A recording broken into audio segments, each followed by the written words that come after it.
Welcome back to Life and Style. Remember to keep the conversation going on our social media platforms.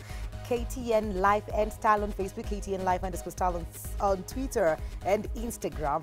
SMS is 22840. Our WhatsApp number is 0700574747.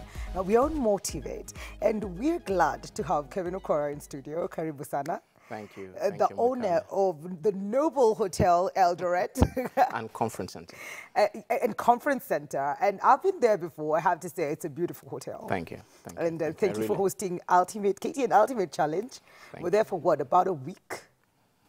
Yes, we were there for a week. Yeah, you were there for 1 week. Yeah, for one full week. I hope you enjoyed yourself. I did. I did. The swimming pool was great. Oh, thank you. Okay, fine. Away from all of that. I didn't see you swimming. Why you even there? You were in the shadows, lucky. I was. I cleaned the hotel, I ran around, so I must have seen you around. Thank you for coming to Nairobi. Thank you. Today on Motivate, we are looking at you as a source of inspiration, you as a source of encouragement and motivation to our viewers this morning. You didn't wake up one day and became the owner of the Noble Hotel and Conference Center. You started from somewhere. Absolutely. Let's look at that journey. The Noble is a recent birth, for my businesses. I initially started from a school. I ran a school, a college, and I began from my house in Umoja. So you were in the city before you decided the city is too much. I was in the city before it. I don't know whether I grew past the city or the city was too difficult for me to stay. But I started in Umoja too. Let's start from, say, high school. Were you in Nairobi during your growing up? No, I went to Rift Valley Technical. So I'm basically a hands-on person. I learned a lot of technical stuff and then came to Kenyatta University where I was a leader. I was a Christian Union leader in Kenyatta University. Then after that, I left, went looking for a job in town. I remember when I went out, people told me you don't have relatives in town, and everybody was looking for who do you know? And I remember I left, I'm a faith person. I believe in faith. I'm a risk person. I take risks. I remember I left my house and went to town, and I knocked the first door, and when I got in, they gave me a job. Just like that? Just like that, they got me a job. I left my house. I had rented a small house. That time I was renting a 7 quarter. It was only 500 shillings. 500? 500 shillings, Kenyatta University. Okay. And I went to town after that. I paid 25 shillings to town. I have never seen that.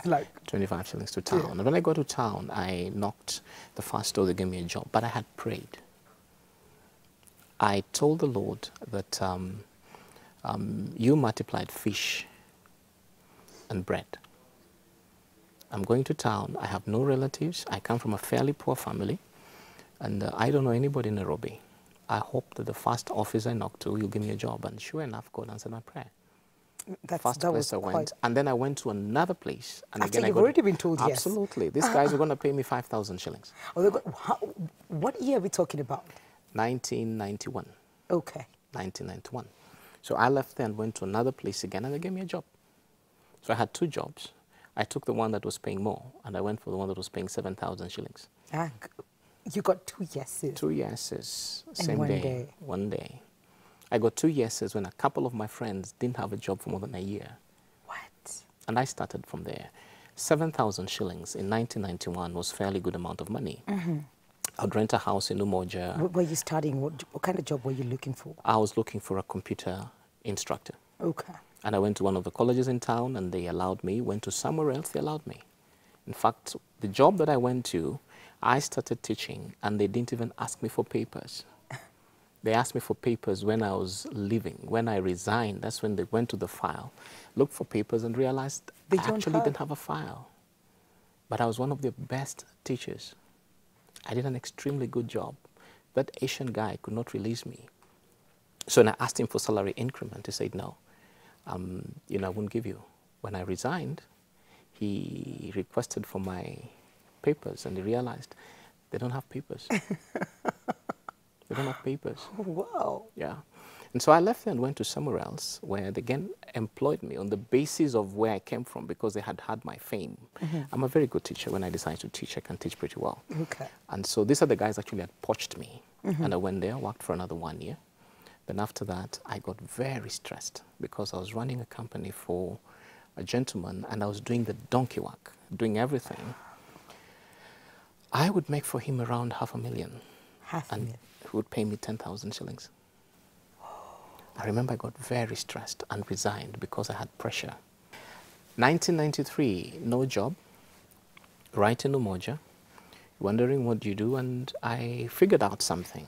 Most of the institutions had computers in their premises. No single man was going out to train in people's premises with their computers. And I started. I approached a company that I knew and asked them, can I train you? And they agreed. And I remember I went there. It was the first person I trained was a Tanzanian woman. Okay. An organization I got in, and they paid me 13,000 shillings in 1 week.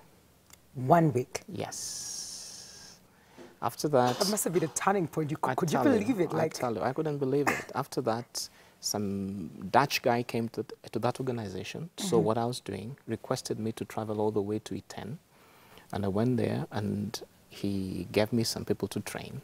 I didn't have computers. It was just my knowledge. You know, he put me in a hotel, gave me some of his staff to train. And I trained for 1 week, another 1 week, and I got 52,000 shillings. I was afraid to carry that money because I didn't know how. I was used to 5,000, 7,000 shillings. 10,000 max. 52,000 shillings in 1 week. When I came back to Eldoret, I was shocked. That amount of money was too much. Yeah. After that, again, he calls me and says, you did a very good job. And this time I go and he tells me, I'm going to give you a contract for a whole month. So I'm just doing the math. 52 in a day, what am I going to get in a month? Not in a day, in a week. In a week, yes. In a week. And this time it gives me quite a number of people to train. And for the first time in my life, I handled $500,000. That was late in 1993. Wow. I had never handled money like that before. And I just thank God. 52,000? Yes. To $500,000? To $500,000. I was good at my job. Okay. Whatever I said to do, I'll do it pretty well. And this Dutch guy was very impressed. If you go to E10 today, Elgeyo Marakwet, all the staff, the people that worked in Elgeyo Marakwet in 1993, 94, 95, 96, I trained them on ICT. Wow. And that helped me to grow.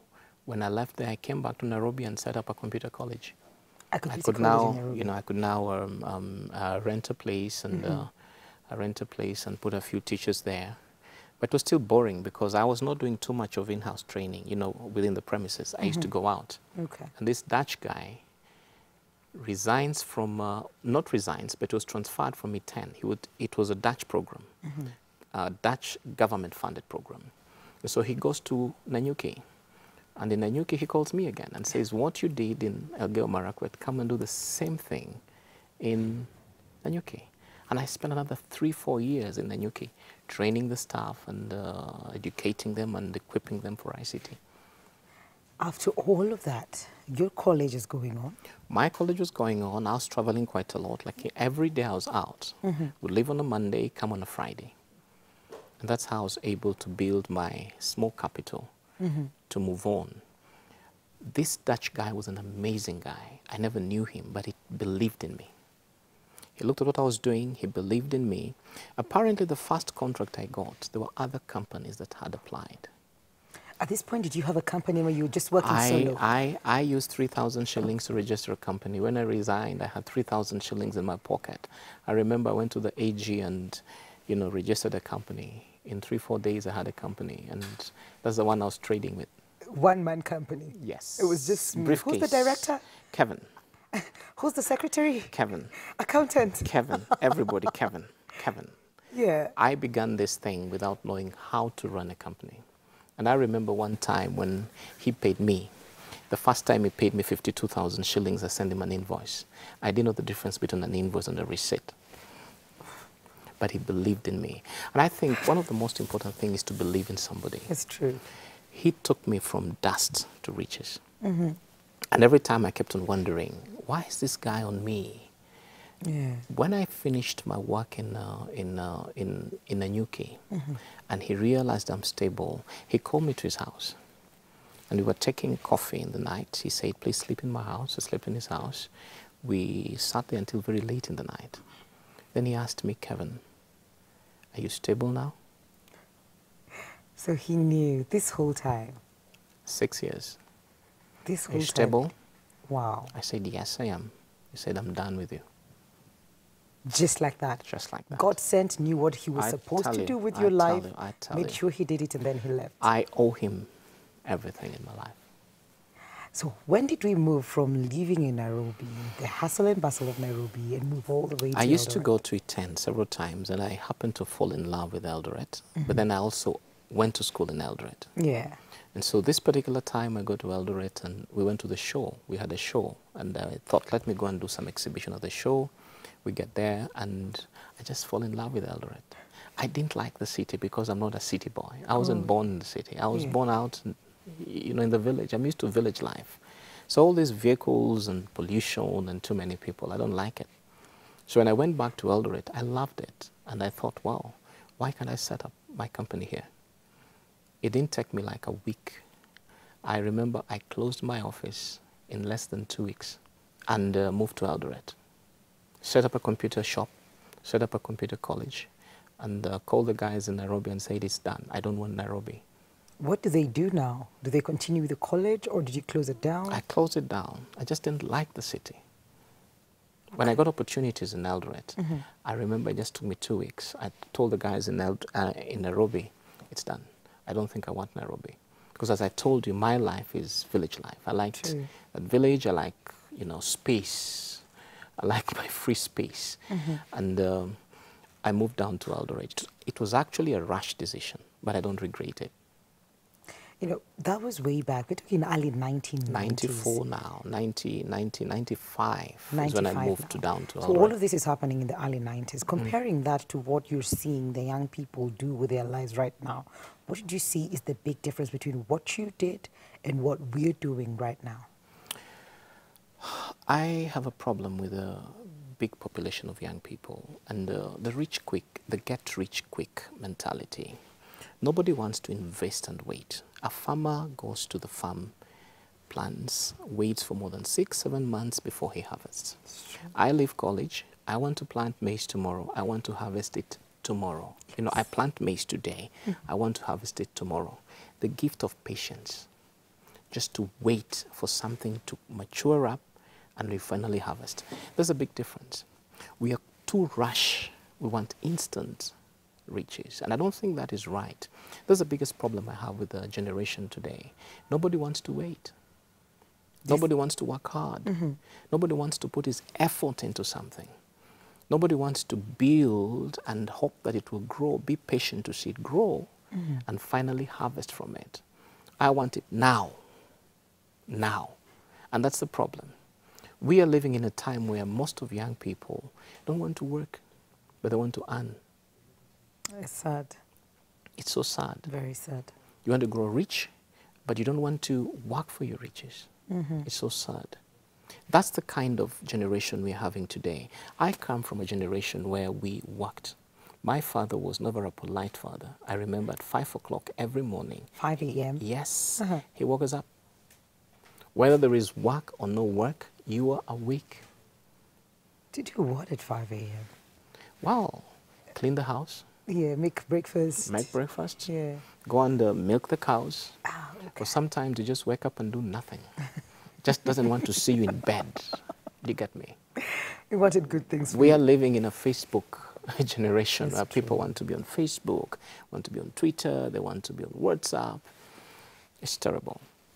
And I think my problem is that we are dealing with a terrible mindset of young boys and girls, which needs a lot of change.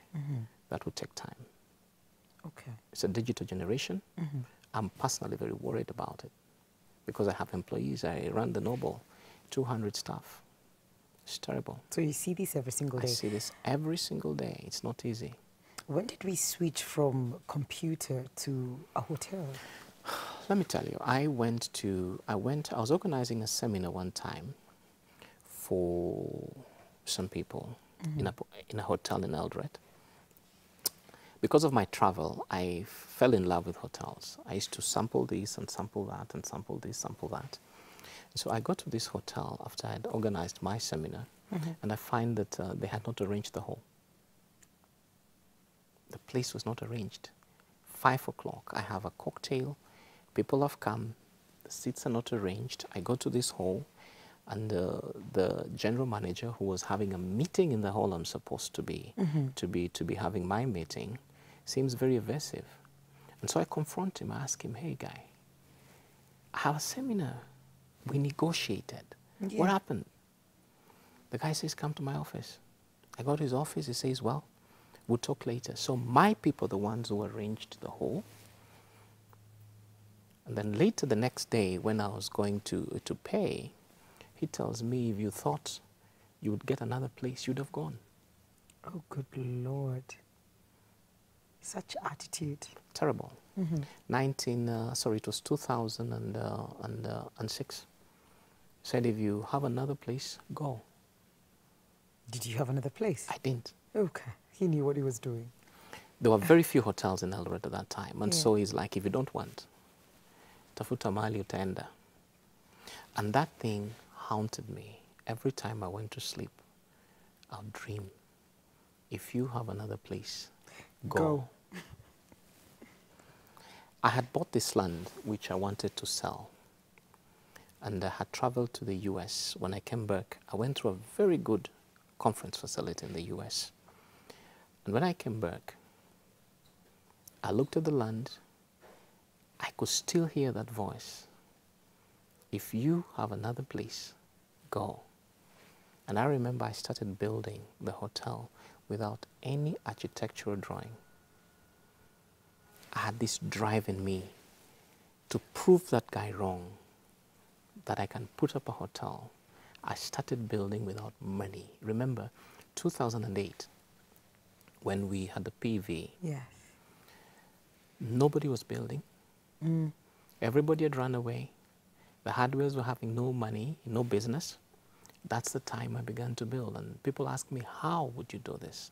It's because I had something in me. There was an inner drive. I was trying to prove this guy wrong. And I went to start building. Took a piece of paper one night because it was too strong. I drew the hotel on a piece of paper. Went there and looked for some funders. I said, start building this thing. I'm just so upset. No papers from the county government, no papers from the municipal, no approval, nothing. Nothing. Just started building. Absolutely. And that's how the hotel started. So you got your place, you got where to go. I wanted to prove this guy wrong. 2 years, that thing was haunting me. If you have another place, go. Did you ever get to talk to him or to even ask, or did you ever get a confrontation with him after Noble was up and running? He since resigned and left the hotel where he was working, but he got to learn later. I don't even think he remembered what he told me. There's some kind of arrogance sometimes when you're working, especially when you have a monopoly, and think like, you know, where will they go? We're the ones, we're the best in this region, so where will they go? I don't think he remembers. But what I know is that one time he visited, and we met eyeball to eyeball. Maybe he remembered, maybe he didn't. But when I saw him, I remembered that statement. Facility then. Yes. If you have another place, go. One day he sent people to my place to try and benchmark. And? They came. I knew they were from his hotel. I took them round. Wow. So that's how the Noble started, and that's where it is today. Absolutely. 2008, when we just had finished all these skirmishes in Eldoret, we started building in April. 2008. April. That was very bold. Very bold. Apparently, I think I was among the only ones, the only person building in Eldoret. Nobody wanted to build houses that had been razed down. They had been burnt.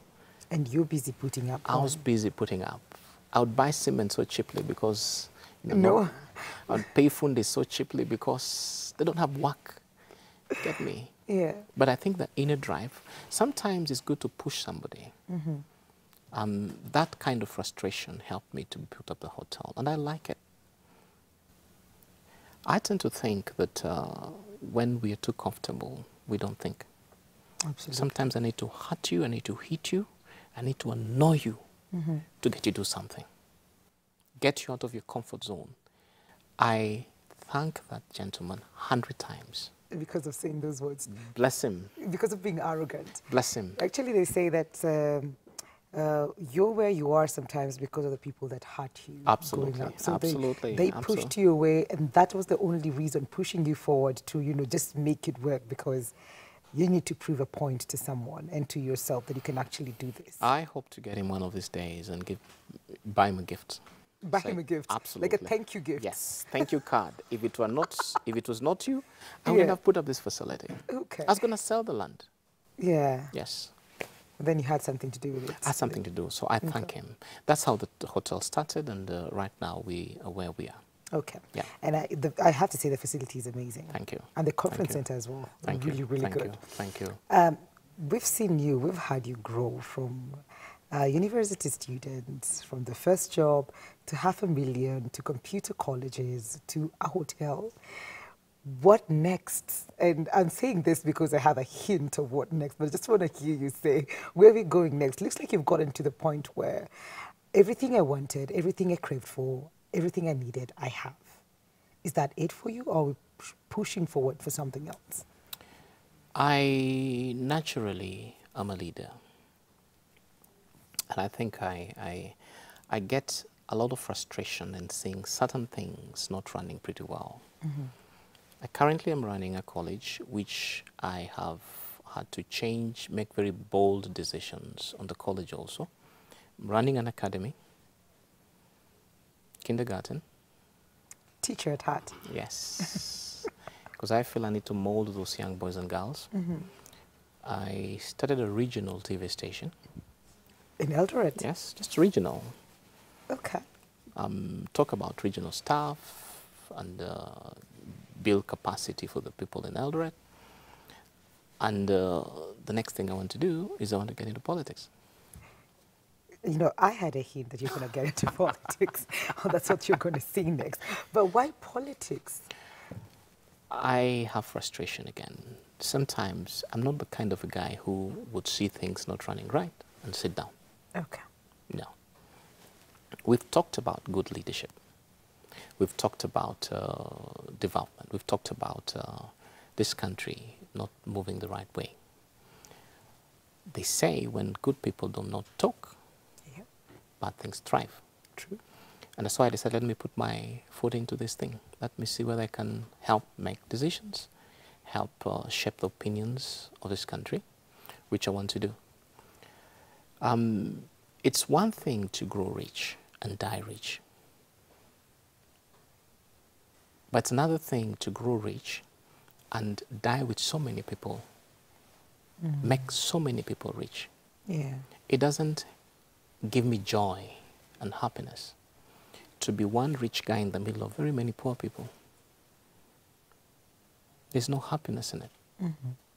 There is no happiness when you have too many beggars asking you for food every day. Yeah. There is no happiness in it. My joy, and that's why I'm in education, because education is about empowerment. True. My happiness is to make sure that I see my life empowering other people and helping other people. I derive a lot of joy if I get you, and in 2-3 years, I see I've transformed you from a beggar to somebody, from a pauper to somebody. That gives me great joy. And you intend to get this or do this through politics? There is a very nice part of politics. I have had to interact with the common wananchi grassroots in my campaigns. When I was a businessman, and I'm still a businessman, I've not had opportunity to go to the slums.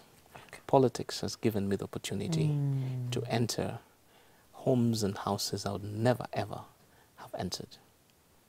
It's given me opportunity to eat food that I'll never have eaten before. It's given me opportunity to interact with people I would never have interacted before.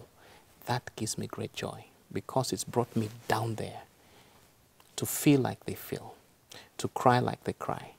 I've gone to funerals I would never have gone before. I've given, not because I heard, but because it was necessary to give. You get me? Yes, I do. And I think that to me is very fulfilling. And I've told my people, it's really not about winning the set, it's about helping. It's about shaping opinions, it's about changing the mindsets of people. I don't care. People have told me, you're not a politician. I said it doesn't matter, but I don't care if I don't go to parliament. But I care a lot if I was able to influence the perception of 10, 20, 30% of these people. Absolutely. I'll be very happy. That's really good. And I wish you all the best, Kevin. Thank you. I do. Now, I'd like you to take a moment, encourage all the people out there who, young people, your heart bleeds for them. In my generation, just talk to them, encourage them today. Maybe you can use that camera. I would like to talk to this generation of, people call it the .com, they call it the digital generation. I'd like to talk to you. I know that we're living in an era where life, because of where we stay, where we live, where we come from, great competition. Every Tom, Dick and Harry wants to be rich, wants to make money, want to be a celebrity. But I want to talk to you. And I want to talk to you something that I think will help your life. Faith. Allow me to draw something from the Bible, because I hope that is not too bad. It's okay. When Jesus Christ was walking on the water, the disciples were in the boat, and these guys see Jesus coming, and one guy called Peter dares Christ and says to him, "If it is you, call me." And Jesus says, "Come." Out of all the 12 and other people who were in that boat, there's only one man who dared walk on the water. He's called Peter. I want to say to you today, very few people dare. I want you to dare life today. I want you to be like that guy called Peter. He wrote history. Out of the 12, he's the only one who was able to walk on water. People say he sank, but they never talk about the fact that he walked. It was not easy, but he took a step. Today he's written history. We talk about him. We read about him. We hear about him. We sing about him. Life is a risk. It's only for those that dare. It's only for those that decide to come out of a boat and walk on water. And I want to assure you, there is a God in heaven. If you ever dare sink, he will definitely stretch his hand and pick you.